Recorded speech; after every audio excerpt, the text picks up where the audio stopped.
TV सत्यमेव व्रतम। नमस्कार. सध्या महाराष्ट्रामध्ये नगरपालिका निवडणुकीची रणधुमाळी सुरू आहे. आपण अशाच एका मतदारसंघात आलेलो आहोत. कळमनुरी शहरात या ठिकाणी मोठ्या प्रमाणावर निवडणुकीचे वारे वाहत आहेत.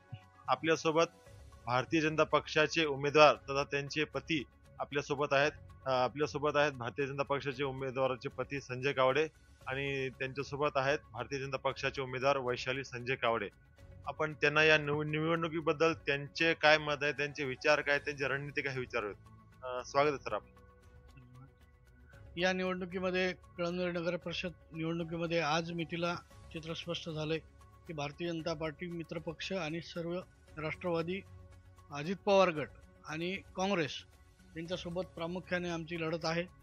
त्यामध्ये आम्हाला या निवडणुकीला समोर जाण्यासाठी आमच्याजवळ केंद्रात आणि राज्यात भारतीय जनता पार्टीचं सरकार असल्यामुळं कळमनुरीचा चेहरामोहरा निजामकालीन तालुका आहे आमचा कळमनुरी. पण या कळमनुरी शहरावर आत्तापर्यंत कोणी लक्ष दिलं नव्हतं. थोडा बहुत प्रयत्न राजू सातवांनी केला होता, पण तेही इथल्या काही बुद्धिहीन लोकप्रतिनिधी निवडून आल्यामुळं त्यांचा वापर त्यांच्या गुणांचा करून घेऊ शकले नाही. त्यावेळेसही भारतीय जनता पार्टी ताकदीनं लढली होती. त्यावेळेसही आम्हाला फार काही यश मिळू शकलं नाही, कारण की राष्ट्रीय नेत्यांसोबत ती आमची लढत होती आणि त्यावेळेस मी एकटा होतो. आणि या वेळेस आज आमच्यासोबत तानाजीराव मुटकुळ्यांसारखे नेते आहेत भारतीय जनता पार्टीचे. गजानराव सारखा हुशार माणूस या 10 वर्षाच्या मतदारसंघात आमदार म्हणून राहिलेले जिल्हाध्यक्ष आहेत. वडकुते साहेब आमच्यासोबत आहेत.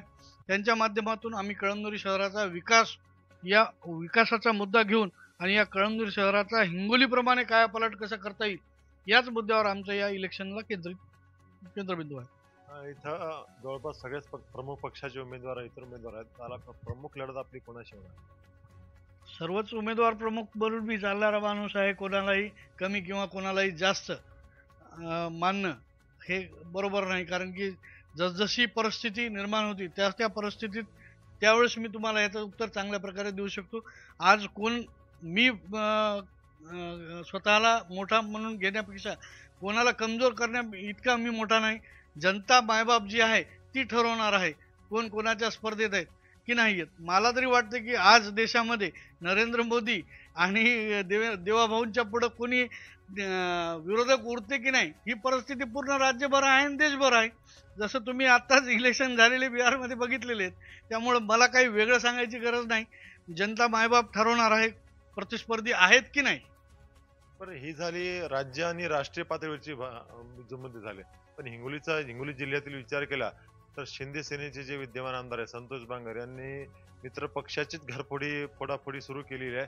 त्याचा फटका आला, इथे त्यांनी उमेदवार दिला, त्याचा फटका आपल्याला बसू शकतो. मला त्या प्रश्नाबद्दल काल माहीत झालं की AB फॉर्म असलेला एक उमेदवारांनी काहीतरी विड्रॉल करून घेतलं. पण आतापर्यंतच्या इतिहासात मित्रपक्षात असलेल्या कोणत्याही पक्षानं अशी प्रक्रिया कुठे केलेली नाही.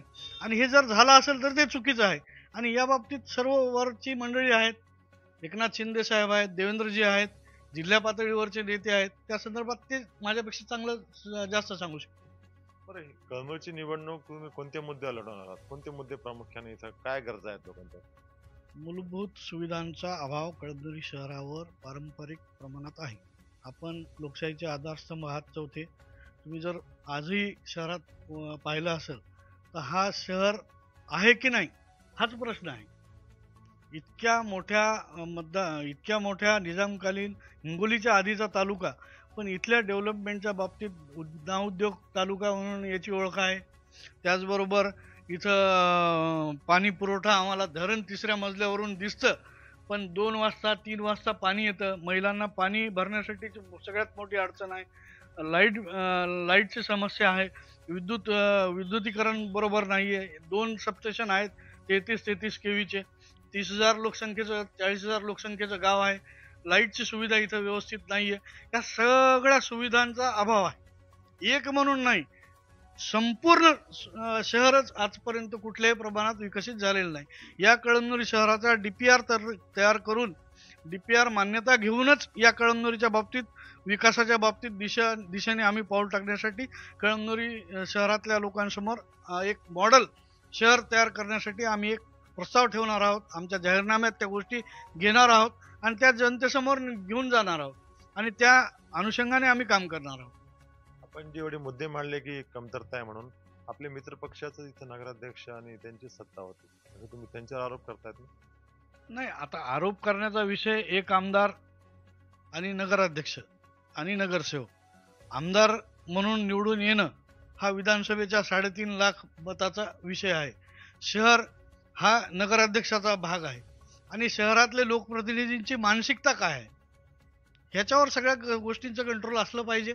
ते कदाचित आमदार साहेबांना कुठतरी चुकीचे माणसं निवडल्या गेलेले असावेत असं माझा समज आहे. म्हणजे आमदारांचा त्यांच्या पदाधिकाऱ्यांवर आणि कार्यकर्त्यांवर कंट्रोल नव्हता असं म्हणायचं का आपल्याला?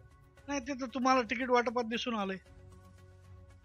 आपल्यासोबत भाजपच्या उमेदवार सुद्धा आहेत, वैशाली संजय कावडे. आपण आता त्यांना विचारून घेऊयात. ताई, स्वागत आहे आपलं. मला सर्वप्रथम सांगा की आपला एजेंडा काय आहे? नमस्कार, मी भारतीय जनता पार्टीची कार्यकर्ते आहे. भारतीय जनता पक्ष हा राजकारण नसून समाजकारणच आहे. केंद्रामध्ये नरेंद्र मोदी जे आहेत आणि राज्यामध्ये देवेंद्र फडणवीस साहेब आहेत. तशीच आमची इच्छा आहे की कळमनुरी शहरातही भारतीय जनता पक्षाचा उमेदवार नगराध्यक्ष असावा. तर आपल्या कोणकोणत्या योजना आपल्या डोक्यात आहे की ज्या आपण राबवणार आहात नगराध्यक्ष झाल्यावर, समजा आपल्याला संधी मिळाली? मला संधी जर मिळाली तर मी सगळ्याच योजनांचा प्रयत्न करेन. कारण महिलांना पाण्यासाठी, कचऱ्यासाठी सकाळपासूनच त्रास होतो. त्यामुळे जेवढा होईल तेवढा आम्ही प्रयत्न करणार आहे जनतेसाठी. पार्टीने मला सुवर्ण संधी दिलेली आहे.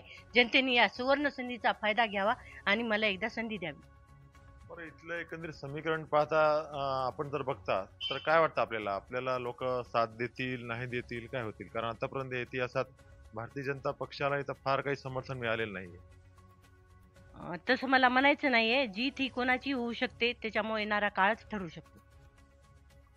जीत ही कोणाचीच होऊ शकते, हा येणारा काळच ठरू शकतो, असं परखड मत भाजपच्या नगराध्यक्ष पदाचे उमेदवार वैशालीताईंनी व्यक्त केलेलं आहे. कन्हैया खंडेलवाल, प्रहार टीव्ही, कळमनुरी.